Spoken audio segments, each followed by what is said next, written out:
اعوذ باللہ من الشیطان الرجیم بسم اللہ الرحمن الرحیم۔ معزز ناظرین کرام، السلام علیکم ورحمۃ اللہ۔ آج کی ہم اس ویڈیو میں بیان کریں گے بنی اسرائیل کے ایک عابد کی کہانی کہ ان کی توبہ کیسے قبول ہوئی۔ نئے آنے والے دوستوں سے گزارش ہے کہ اگر انہوں نے ہمارا چینل سبسکرائب نہیں کیا تو ہمارے چینل کو سبسکرائب کریں۔ ہزاروں سال قبل کا واقعہ ہے۔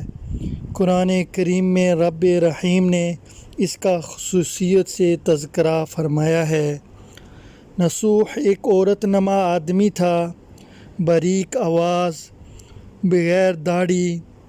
وہ اپنی ظاہری شکل و صورت سے فائدہ اٹھاتے ہوئے زنانہ حمام میں عورتوں کا مساج کرتا اور میل اتارتا تھا۔ کوئی بھی اس کی حقیقت نہیں جانتا، سبھی اس کو عورت سمجھتے تھے۔ یہ طریقہ اس کے لیے ذریعہ معاش بھی تھا اور عورتوں کے جسم سے لذت بھی لینا تھا۔ کئی بار وجدان کے ملامت کرنے پر اس نے اس کا کام سے توبہ بھی کی، لیکن ہمیشہ توبہ توڑتا رہا۔ ایک دن بادشاہ کی بیٹی حمام گئی۔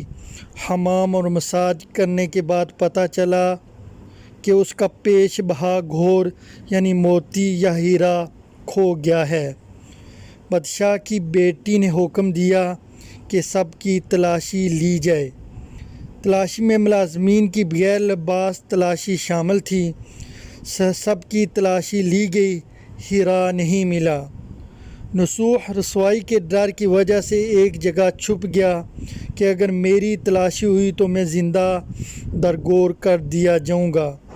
جب اس نے دیکھا کہ شہزادی نے کنیزیں اسے ڈھونڈ رہی ہیں، سچے دل سے اللہ کو پکارا اور خدا کی درگاہ میں دل سے توبہ کی، سخت گر گڑا کر رویا اور وعدہ کیا کہ آئندہ کبھی بھی یہ کام نہیں کروں گا، یا اللہ میری لاج رکھ۔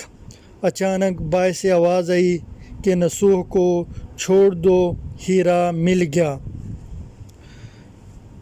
نوح آنکھوں سے روتے ہوئے شہزادی سے رخصت لے کر گھر آ گیا۔ نوح نے قدرت کا کرشمہ دیکھ لیا تھا کہ رب کریم نے کس طرح انسان سے پیار کرتا ہے اور جب وہ توبہ کرے تو فوراً معاف فرماتا ہے۔ کیوں نہ اس کا خالق کا فرمان بردار بن جاؤں اور ہمیشہ کے لیے اس کام سے توبہ کر دی۔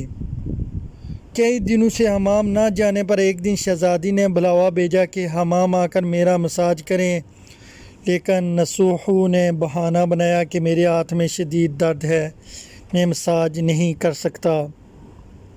اس کے بعد غیر حاضریاں جان بوجھ کر کی اور کبھی حمام نہیں گیا۔ نوح نے دیکھا کہ اس شہر میں رہنا اس کے لیے مناسب نہیں ہے۔ سبھی عورتیں اس کو جانتی ہیں اور اس کے ہاتھ سے مساج لینا پسند کرتی ہیں۔ غریب ہونے کے باوجود جتنا بھی غلط طریقے سے مال کمایا تھا سب غریبوں میں بانٹ دیا اور شہر سے نکل کر کئی میل دور ایک پہاڑی پر ڈیرا ڈال کر اللہ کی عبادت میں مشغول ہو گیا۔ ایک دن اس کی نظر ایک خوبصورت بھینس پر پڑی جو اس کے قریب گھاس میں چر رہی تھی۔ اس نے سوچا کہ یہ کسی چراہوئے سے بھاگ کر یہاں آ گئی ہے، تب تک میں اس کی دیکھ بھال کر لیتا ہوں جب تک اس کا مالک نہ آئے۔ لہٰذا اس کی دیکھ بھال کرنے لگا۔ کچھ دن بعد بھینس نے بچہ دیا مگر مالک کوئی بھی نہ آیا اور نوح اس کا دودھ استعمال کرنے لگا۔ کچھ دن بعد ایک تجارتی قافلہ راستہ بھول کر ادھر آ گیا جو سارے پیاس کی شدت سے ناڈال تھے۔ انہوں نے نوح سے پانی مانگا۔ نوح نے سب کو دودھ پلایا اور سب کو سیراب کر دیا۔ قافلے والوں نے نوح سے شہر جانے کا راستہ پوچھا۔ نوح نے ان کو آسان اور نزدیکی راستہ دکھایا۔ جانے سے پہلے تاجروں نے نوح کو بہت سارا مال دیا اور خدمت پر شکریہ ادا کیا۔ نصوح نے ان پاسوں سے وہاں کنواں کھدایا کہ عوام سیراب ہوں گے۔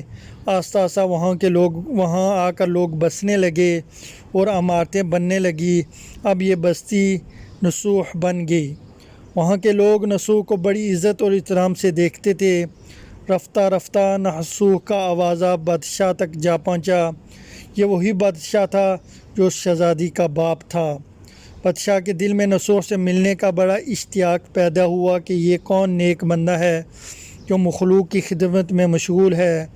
بادشاہ نے نصوح کو پیغام بھیجا کہ بادشاہ سلامت ان سے ملنا چاہتے ہیں، مہربانی کر کے دربار تشریف لے آئیں۔ جب نصوح کو بادشاہ کا پیغام ملا تو انہوں نے ملنے سے انکار کر دیا اور معذرت چاہی کہ مجھے بہت سارے کام ہیں، میں شہر سے باہر نہیں جا سکتا۔ بادشاہ کو بڑا تعجب ہوا، مجھ سے ملنے کو امراء بھی ترستے ہیں، یہ شخص انکار کر رہا ہے۔